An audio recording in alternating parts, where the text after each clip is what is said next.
മാതാവിൻ്റെ സംരക്ഷണം. യോഹന്നാൻ്റെ 19:26-27 വാക്യങ്ങൾ. ഇവൻ നിന്റെ മകൻ, ഇവൾ നിന്റെ അമ്മ.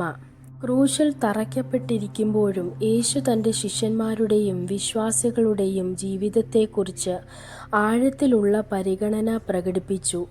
അവൻ അമ്മയായ മറിയത്തെ യോഹന്നാൻ ഏൽപ്പിക്കുകയും യോഹന്നാനെ അമ്മയുടെ മകനായി പ്രഖ്യാപിക്കുകയും ചെയ്തു. ഇത് ചരിത്രത്തിലെ ഒരു മഹത്തായ ആത്മീയ സമ്മാനമായി മാറി. യേശു തൻ്റെ അമ്മയെ മുഴുവൻ വിശ്വാസികൾക്കും മാതാവാക്കി. മാതാവായ മറിയം നമ്മുടെ ആത്മീയ മാതാവായി കർത്താവാൽ തന്നവളാണ്. അവൾ യേശുവിനെ ക്രൂശിൻ്റെ വഴിയിൽ അനുഗമിച്ച പോലെ ഇന്നും വിശ്വാസികളുടെ ജീവിതത്തിൽ പ്രാർത്ഥനയോടെ നമ്മെ സംരക്ഷിക്കുന്നു. മാതാവിൻ്റെ പ്രാർത്ഥന, വീണ്ടെടുപ്പും അവളുടെ മാതൃഹൃദയത്തിൻ്റെ സ്നേഹവും നമ്മെ ശക്തിപ്പെടുത്തുന്നു.